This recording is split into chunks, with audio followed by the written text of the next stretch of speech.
Au nom du Père et du Fils et du Saint-Esprit. Le Seigneur soit avec vous.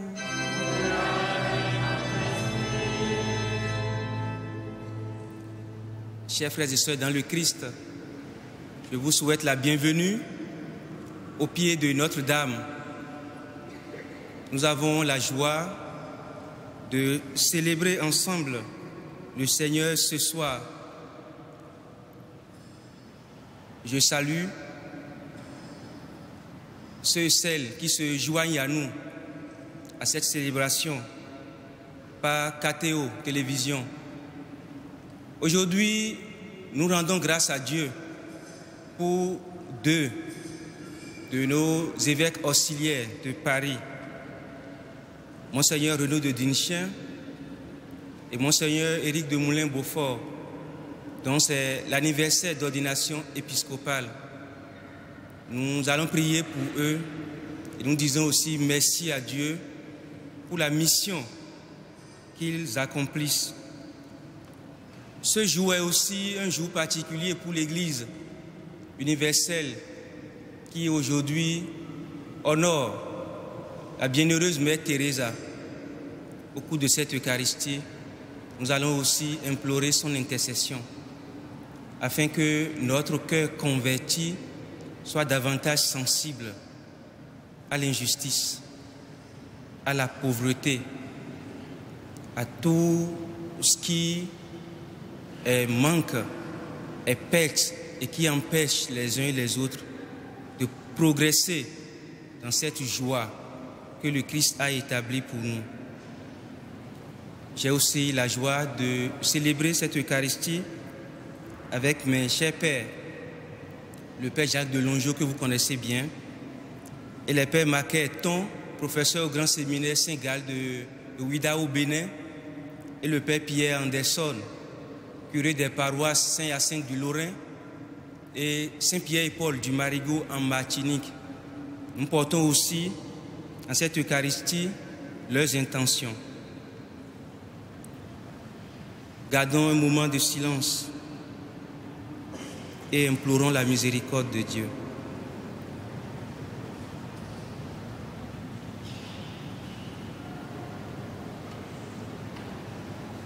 Je confesse à Dieu Tout-Puissant.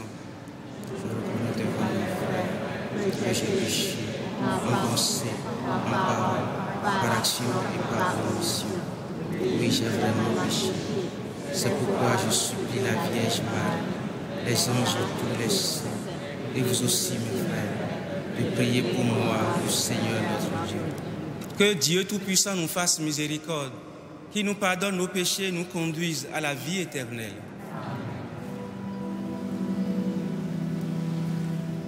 Kyrie eleison, eleison. Kyrie eleison, eleison. Christ eleison, Christ eleison. Kyrie eleison, eleison. Kyrie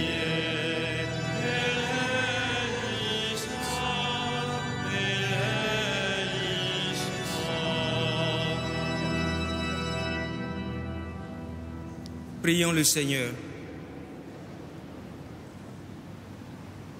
Dieu Tout-Puissant, de qui vient tout don parfait, enracine en nos cœurs l'amour de ton nom. Resserre nos liens avec toi pour développer ce qui est bon en nous. Veille sur nous avec sollicitude pour protéger ce que tu as fait grandir. Par Jésus-Christ, ton Fils, notre Seigneur et notre Dieu, qui vit et règne avec toi dans l'unité du Saint-Esprit, un seul Dieu pour les siècles des siècles.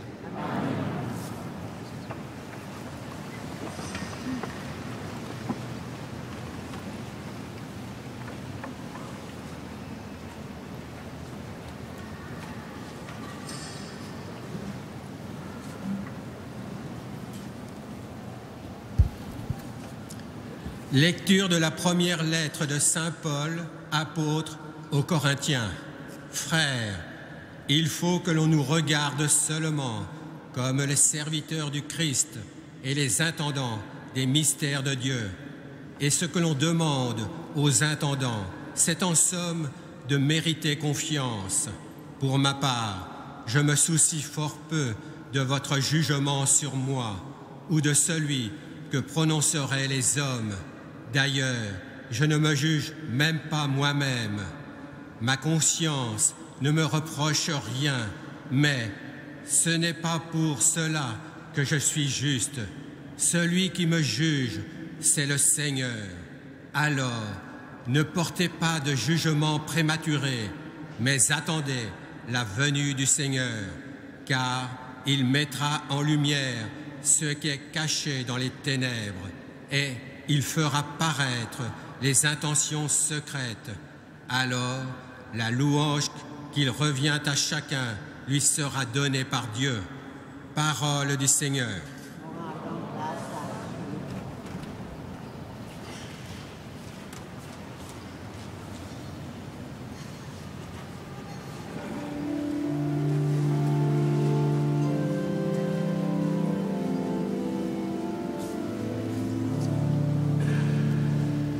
Le salut des justes vient du Seigneur. Le salut des justes vient du Seigneur. Fais confiance au Seigneur, agis bien. Habite la terre et reste fidèle. Mets ta joie dans le Seigneur. Il comblera les désirs de ton cœur. Le salut des justes vient du Seigneur. Dirige ton chemin vers le Seigneur. Fais-lui confiance et lui, il agira. Il fera lever comme le jour ta justice et ton droit comme le plein midi. Le salut des justes vient du Seigneur. Évite le mal, fais ce qui est bien, et tu auras une habitation pour toujours. Car le Seigneur aime le bon droit, il n'abandonne pas ses amis. Le salut des justes vient du Seigneur. Le Seigneur est le salut pour les justes, leur abri au temps de la détresse. Le Seigneur les aide et les délivre, car ils cherchent en lui leur refuge. Le salut des justes vient du Seigneur.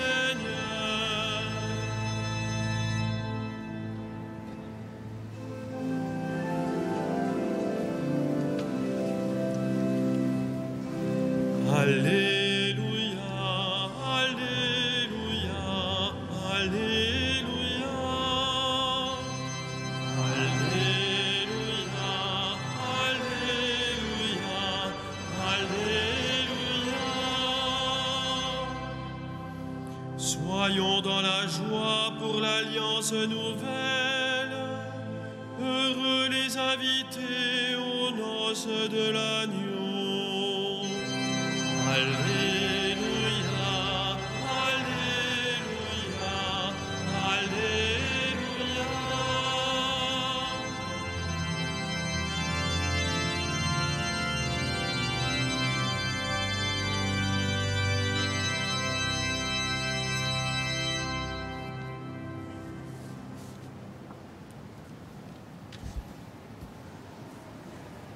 Le Seigneur soit avec vous. Et avec votre esprit. Évangile de Jésus-Christ selon saint Luc. Gloire à toi, Seigneur. On disait un jour à Jésus: Les disciples de Jean jeûnent souvent et font des prières, de même ceux des pharisiens. Au contraire, tes disciples mangent et boivent. Jésus leur dit, est-ce que vous pouvez faire jeûner les invités de la noce pendant que l'époux est avec eux? Mais un temps viendra où l'époux leur sera enlevé. Ces jours-là, ils jeûneront. Et il dit pour eux une parabole. Personne ne déchire un morceau à un vêtement neuf pour le coudre sur un vieux vêtement. Autrement, on aura déchiré le neuf et le morceau ajouté qui vient du neuf ne s'accordera pas avec le vieux. Et personne ne met du vin nouveau dans de vieilles outres. Autrement, le vin nouveau fera éclater les outres. Il se répandra et les outres seront perdues. Mais il faut mettre le vin nouveau dans des outres neuves.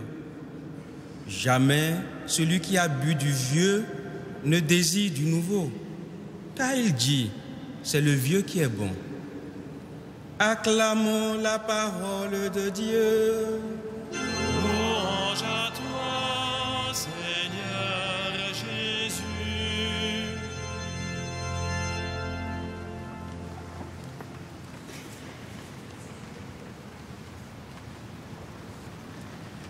Révérend Père,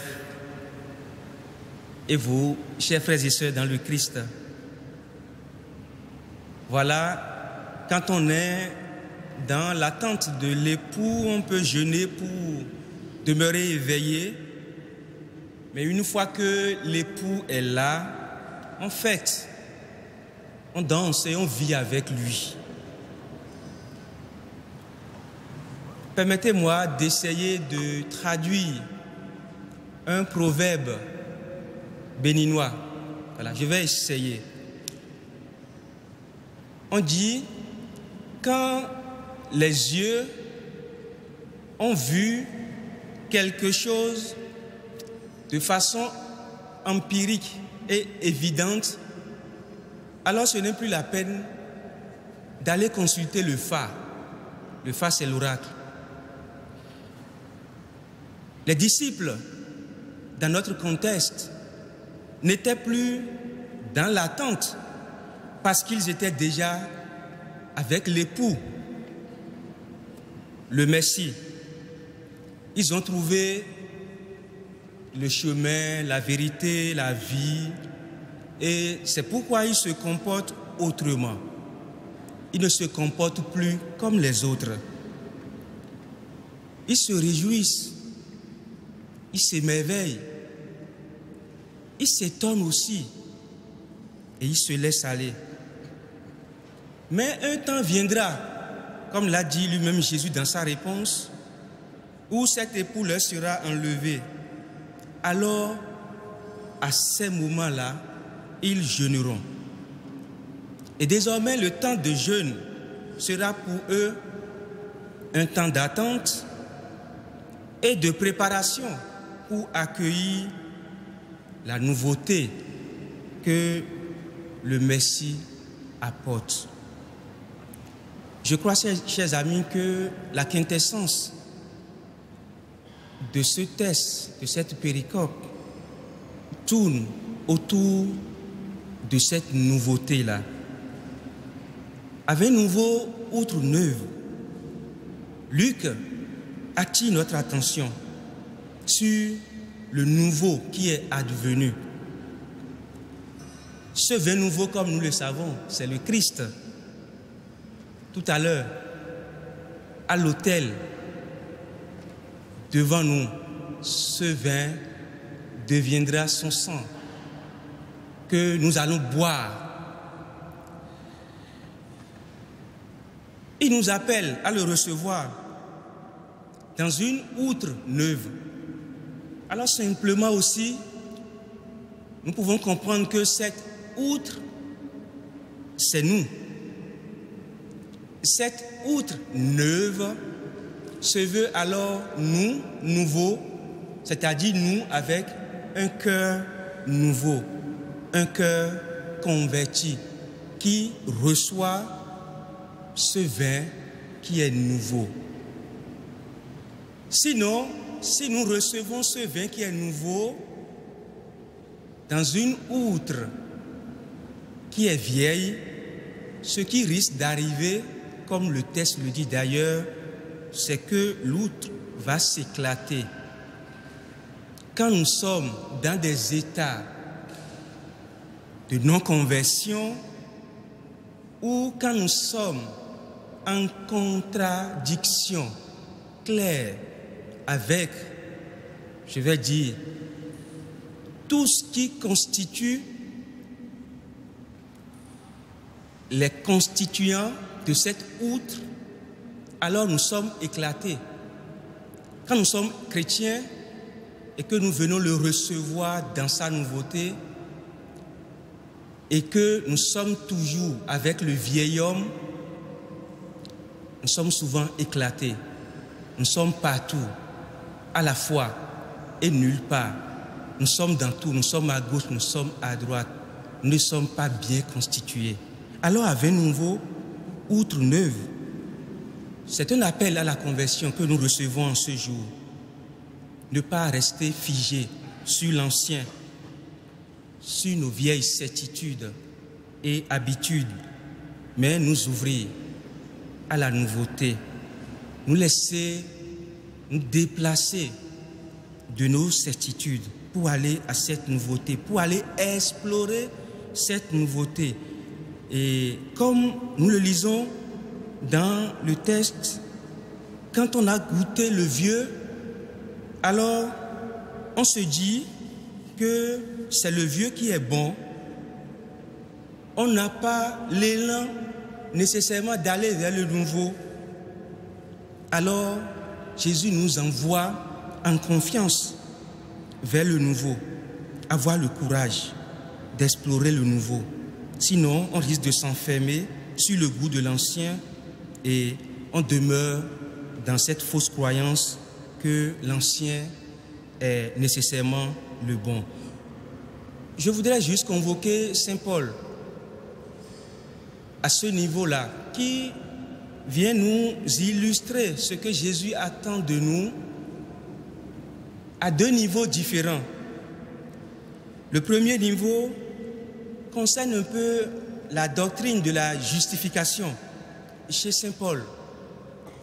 En effet, nous savons que Saint Paul, sur le chemin de Damas, saisi par le Christ Jésus, a accepté sa nouveauté et a choisi de bâtir désormais toute sa vie et toute sa mission sur la foi en lui. Et tout ce qui importe pour lui désormais, c'est d'être serviteur de ce Christ. Et comme on l'a entendu, intendant des mystères de Dieu.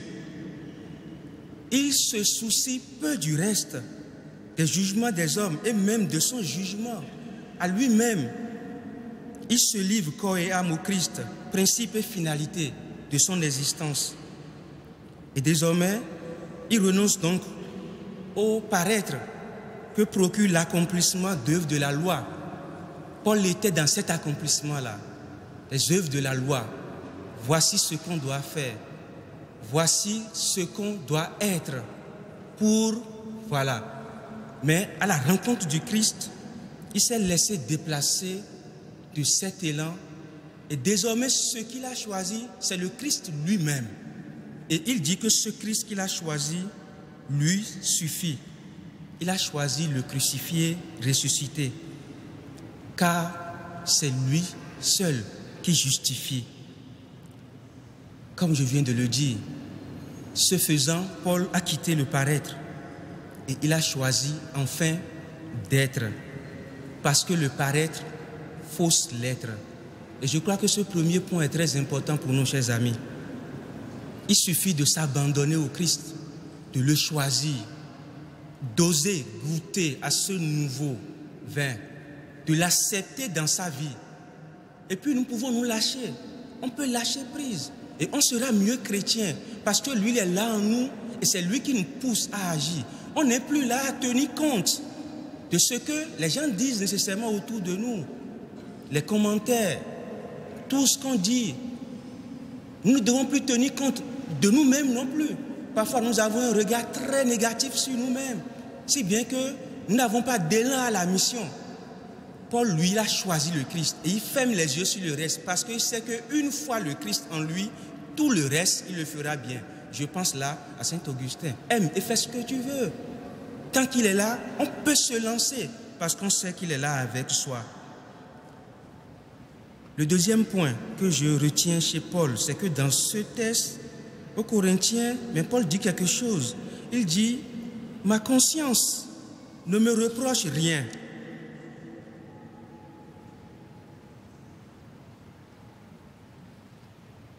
Mais ce n'est pas pour cela que je suis juste. Celui qui me juge, c'est le Seigneur. Ma conscience ne me reproche rien.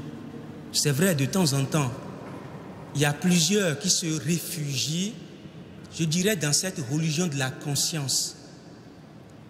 J'ai une conscience en paix, je ne fais de tort à personne, j'essaie de respecter les autres, je suis un citoyen normal, alors je n'ai pas besoin d'aller m'asseoir dans une église.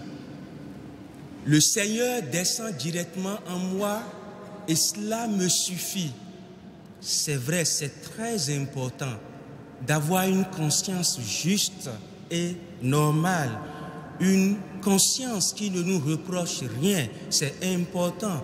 Mais Paul poursuit en nous montrant dans cette lecture que celui-là qui justifie ce que lui désire malgré cette conscience, c'est qu'il soit l'intendant de celui-là. C'est-à-dire qu'il soit celui qui fait confiance et celui qui fait bien son travail, celui qui gère.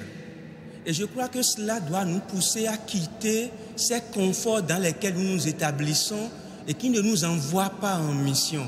Certes, nous avons, je le répète, à avoir ce confort, mais cela doit nous pousser à être encore intendant et un bon intendant. Et qu'est-ce qu'on attend d'un intendant? C'est qu'il soit fidèle, c'est qu'il soit efficace, c'est qu'il soit à sa tâche. Et c'est ce que nous allons demander à Dieu. Quand on y croit, on se lâche toujours. Et quand on se lâche, il est là et il nous pousse. Vous voyez, Mère Teresa, dont nous faisons mémoire aujourd'hui, ça a été une intendante parfaite parce qu'elle s'est lâchée, parce qu'elle a aimé celui-là au point désormais de le voir à travers les autres, à travers les faibles, à travers les souffrants. Vous voyez ce qu'elle disait à ses sœurs, à sa communauté. Le Christ a soif. Le Christ a soif. Et je crois qu'en tant qu'intendant, nous avons à lui donner à boire. Comme nous venons de l'entendre dans ce psaume-là, faisons simplement confiance au Seigneur et agissons bien. Comme le psaume continue à le dire, habite la terre et reste fidèle. Mets ta joie dans le Seigneur.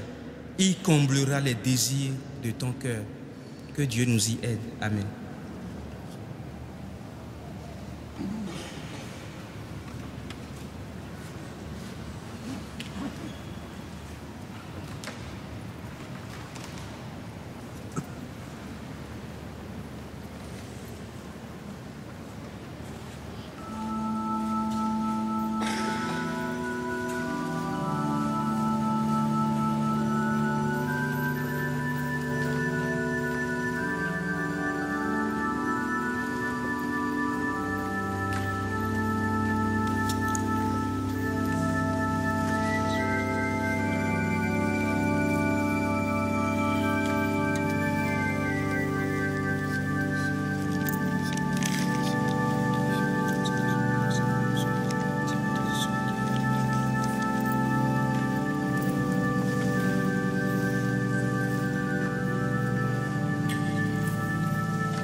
Prions ensemble, frères et sœurs, au moment d'offrir le sacrifice de toute l'Église.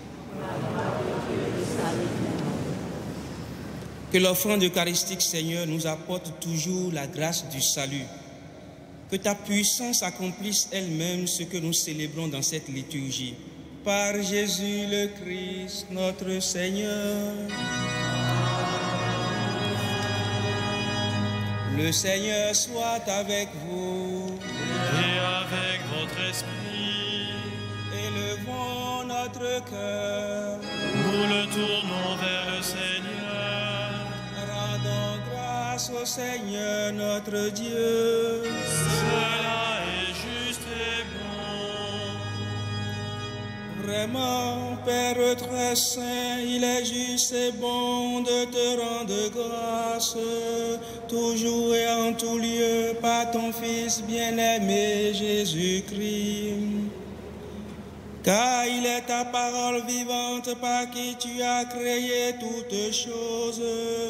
C'est lui que tu nous as envoyé comme Rédempteur et Sauveur, Dieu fait homme, conçu de l'Esprit Saint, né de la Vierge Marie. Pour accomplir jusqu'au bout ta volonté et rassembler du milieu des hommes un peuple saint qui t'appartienne, il étendit les mains à l'heure de sa passion, afin que soit brisée la mort et que la résurrection soit manifestée. C'est pourquoi, avec les anges et tous les saints, nous proclamons ta gloire d'une seule voix.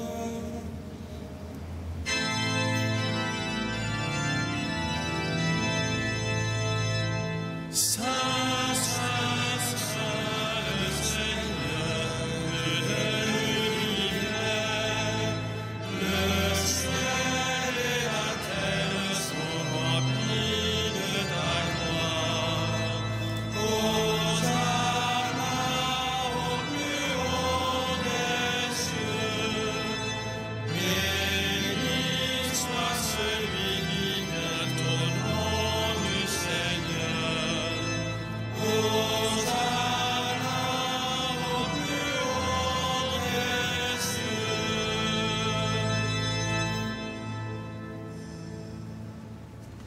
Toi qui es vraiment saint, toi qui es la source de toute sainteté, Seigneur, nous te prions. Sanctifie ces offrandes en répandant sur elles ton esprit, qu'elles deviennent pour nous le corps et le sang de Jésus le Christ, notre Seigneur. Au moment d'être livré et d'entrer librement dans sa passion, il prit le pain, il rendit grâce, il le rompit et le donna à ses disciples en disant: prenez et mangez-en tous, ceci est mon corps livré pour vous.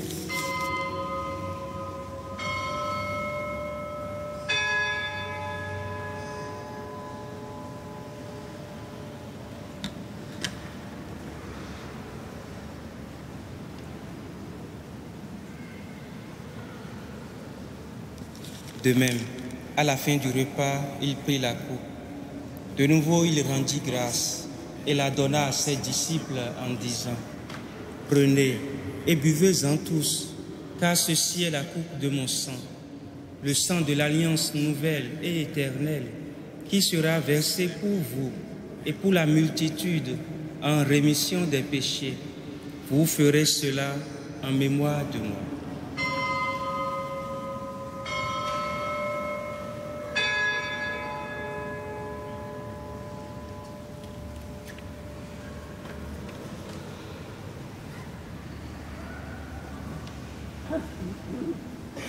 Proclamons le mystère de la foi. Gloire à toi qui es mort, gloire à toi qui es vivant, notre Sauveur et notre Dieu. Viens, Seigneur Jésus. Faisant ici mémoire de la mort et de la résurrection de ton Fils, nous t'offrons, Seigneur, le pain de la vie et la coupe du salut. Et nous te rendons grâce, car tu nous as choisis pour servir en ta présence. Humblement, nous te demandons qu'en ayant part au corps et au sang du Christ, nous soyons rassemblés par l'Esprit Saint en un seul corps.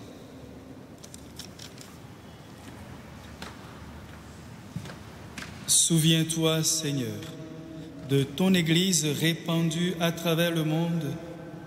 Fais-la grandir dans ta charité avec le pape François, notre archevêque André et ses auxiliaires, en particulier Monseigneur Éric et Renaud, qui se souviennent de leur anniversaire de consécration. Souviens-toi de tous ceux qui ont la charge de ton peuple.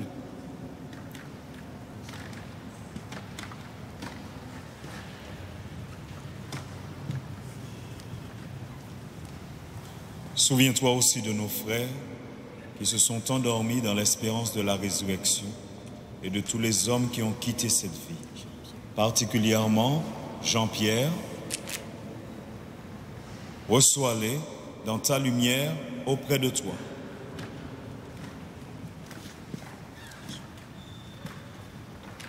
Sur nous tous, enfin, nous implorons ta bonté. Sœur Maryse, confie à notre prière.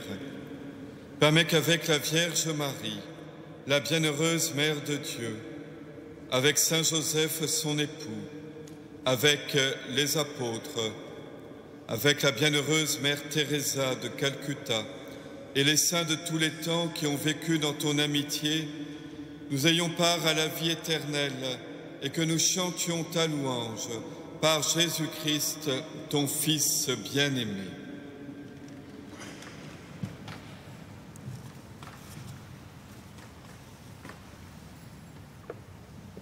Par lui, avec lui et en lui.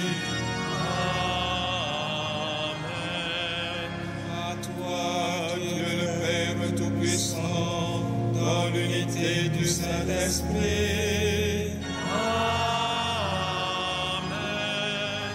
Tout honneur et toute gloire pour les siècles des siècles.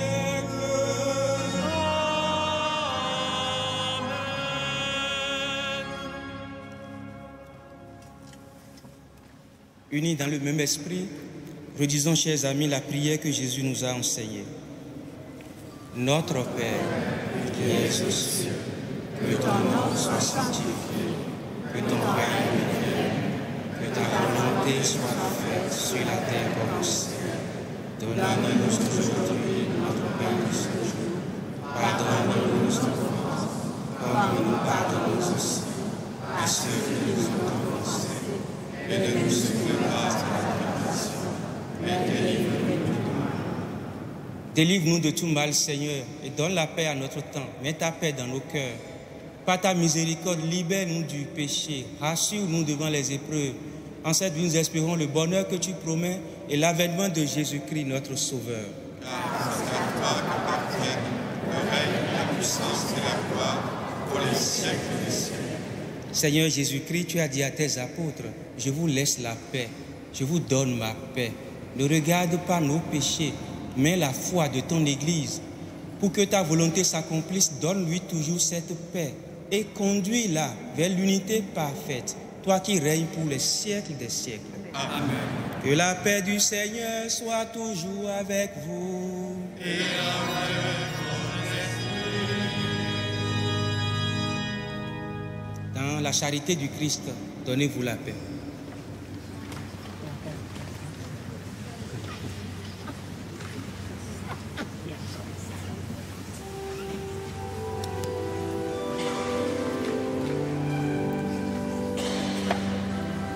Agneau de Dieu qui enlève le péché du monde, en pitié de nous. Agneau de Dieu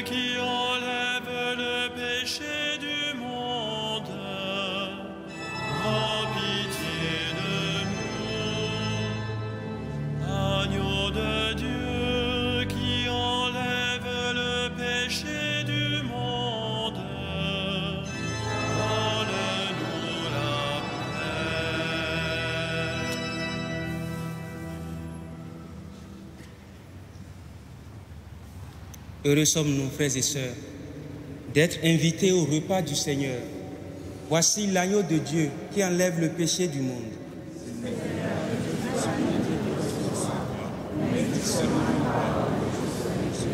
Que le corps et le sang du Christ nous gardent pour la vie éternelle.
Prions encore le Seigneur.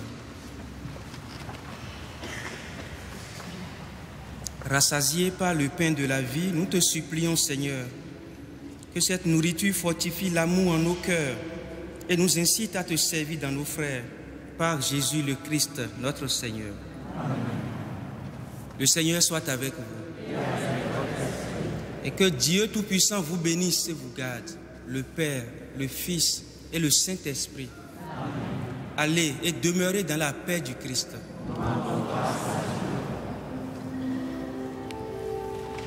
Salve Regina, Mater misericordiae, vita dulcedo, et spes nostra salve. A te clamamus, exules Filii Eve, a te suspiramus, gementes et flentes, in ac lacrimarum valle. Ea ergo, advocata nostra, dignos tuos misericordes oculos, a nos converti. Et Jesum benedictum fructum ventris tui, nobis post hoc exilium, post